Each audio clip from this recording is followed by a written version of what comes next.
नमस्कार मित्रों, स्वागत है महाभारत कथा श्रृंखला के चौथे अध्याय में। द्रौपदी स्वयंवर। पिछले भाग में हमने देखा कैसे सूर्यपुत्र कर्ण का जन्म हुआ, कैसे नियति ने उसे सूत पुत्र कहा पर देवता का तेज दिया। आज हम उस क्षण की ओर बढ़ते हैं जहां नियति ने सभी नायकों की राहें एक ही मंच पर ला दी। पांचों पांडव, कर्ण, दुर्योधन, कृष्ण और द्रौपदी, अग्निजा कन्या। ये वो दिन था जब प्रेम, अहंकार, धर्म और भाग्य सब एक साथ टकराए। पंचाल नगरी के राजा द्रुपद के मन में प्रतिशोध की आग जल रही थी। उसे अब भी याद था द्रोण ने कैसे उसकी मित्रता को अपमान में बदल दिया था।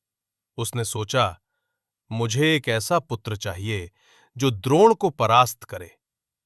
और यज्ञ का आयोजन हुआ भस्म और अग्नि के बीच। जब हवि आकाश में उठी तभी उस यज्ञकुंड से प्रकट हुए धृष्टद्युम्न और फिर अग्निजा कन्या द्रौपदी। द्रौपदी जिसकी आंखों में अग्नि थी, वाणी में सौम्यता और चाल में गर्व। स्वयं अग्नि की कन्या जिसे ईश्वर ने रची थी किसी महान उद्देश्य के लिए। हस्तिनापुर में लाक्षागृह की आग लगने के बाद सबने सोचा पांडव जलकर मर गए, परंतु वे जीवित थे। ब्राह्मण वेश में वे एक छोटे से नगर में रहते थे। युधिष्ठिर, भीम, अर्जुन, नकुल और सहदेव अपनी माता कुंती के साथ। पर हर हृदय में एक आग थी, अन्याय का, अपमान का और वापसी का। उसी समय द्वारका के राजकुमार श्रीकृष्ण ने पांडवों से भेंट की। धर्मराज, भाग्य ने तुम्हें परखा है, पर याद रखो, हर परीक्षा के अंत में सत्य की विजय होती है। युधिष्ठिर ने कहा, हे माधव, हमें किस दिशा में जाना चाहिए? कृष्ण ने उत्तर दिया, पंचाल की ओर जाओ। वहां राजा द्रुपद अपनी पुत्री का स्वयंवर रख रहे हैं और वहां नियति तुम्हारी प्रतीक्षा कर रही है। विशाल सभागार में स्वर्ण स्तंभ, सुगंधित पुष्प और हजारों राजकुमार उपस्थित थे। द्रौपदी नीले वस्त्रों में मस्तक पर स्वर्ण मुकुट धारण किए पिता के बगल में बैठी थी। मंच के मध्य एक विशाल धनुष रखा था, भारी, कठिन और अद्भुत। उसके सामने रखा था जल का पात्र, जिसमें ऊपर घूमता हुआ मछली का चक्र प्रतिबिंबित हो रहा था। घोषणा हुई, जो इस धनुष को चढ़ाकर केवल प्रतिबिंब देखकर मछली की आंख भेदेगा, वही द्रौपदी का पति कहलाएगा। एक एक कर राजकुमार आगे बढ़े। जारासंध, शिशुपाल, जयद्रथ सबने प्रयास किया, पर धनुष उठाना तक कठिन था। वो धनुष जैसे स्वयं भगवान ने रखा हो केवल उस एक के लिए, जो नियति से चुना गया था। तब सूर्य की तरह दमकता हुआ एक योद्धा उठा, कवच कुंडल पहने, नेत्रों में तेज और चाल में गर्व, कर्ण। द्रौपदी ने देखा, कुछ क्षणों के लिए समय ठहर गया। वो जानती थी ये कोई साधारण पुरुष नहीं। भीड़ में कानाफूसी हुई, ये सूतपुत्र है। पर कर्ण ने कुछ नहीं कहा। वो मंच पर गया, धनुष उठाया और सहजता से चढ़ा दिया। सभागार स्तब्ध हो गया। तभी द्रौपदी ने खड़ी होकर कहा, मैं सूतपुत्र से विवाह नहीं कर सकती। कर्ण ठिठक गया। धनुष हाथ से ढीला पड़ा। उसकी आंखों में एक आंसू नहीं था, पर भीतर एक ज्वाला उठी। उस दिन द्रौपदी ने एक योद्धा नहीं ठुकराया, उसने नियति को चुनौती दी। सब असफल हो चुके थे।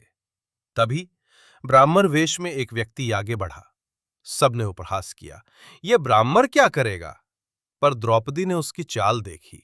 वो चाल किसी साधारण व्यक्ति की नहीं थी। कृष्ण ने मुस्कुराकर कहा, देखो, ये वही है जिसके लिए स्वयंवर रचा गया था। अर्जुन ने धनुष उठाया बिना प्रयास और फिर ध्यान केंद्रित किया। एक क्षण, एक तीर और मछली की आंख भेद दी। सभागार गूंज उठा, जय जय।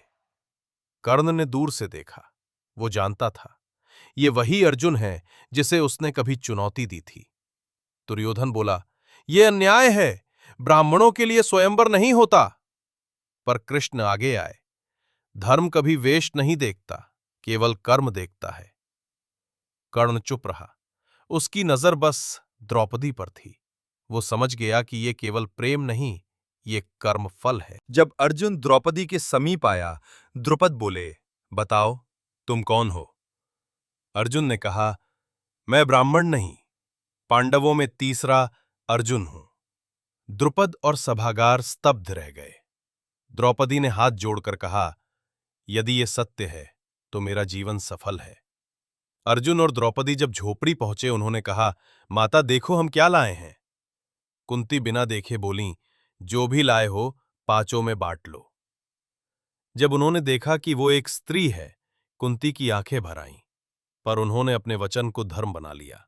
इस प्रकार द्रौपदी पांचों पांडवों की पत्नी बनी और इतिहास ने पहली बार देखा एक स्त्री जो 5 शक्तियों का संगम थी। कृष्ण ने द्रौपदी से कहा, तुम केवल किसी राजा की पत्नी नहीं, तुम धर्म की साक्षी बनोगी। तुम्हारे माध्यम से सत्य और असत्य का युद्ध आरंभ होगा। द्रौपदी ने उत्तर दिया, यदि मेरा जन्म अग्नि से हुआ है तो मेरा जीवन भी अग्नि की तरह सत्य को प्रकाशित करेगा। कर्ण की आंखों में अपमान की चिंगारी अब ज्वाला बन चुकी थी। दुर्योधन बोला, मित्र, ये अपमान हम नहीं भूलेंगे। कर्ण ने उत्तर दिया, मैं भी नहीं। एक दिन ये वचन रणभूमि में चुकाया जाएगा। दूर कहीं समय ने जैसे अपनी गिनती शुरू कर दी और यूं द्रौपदी स्वयंवर ने महाभारत के महान युद्ध की नींव रख दी। यही थी कथा द्रौपदी स्वयंवर की। एक ऐसा दिन जब प्रेम, धर्म और अहंकार तीनों ने एक नया इतिहास लिखा। अगले भाग में देखिए द्रौपदी का अपमान और पासे का खेल, जहां महाभारत का वास्तविक युद्ध शुरू होगा।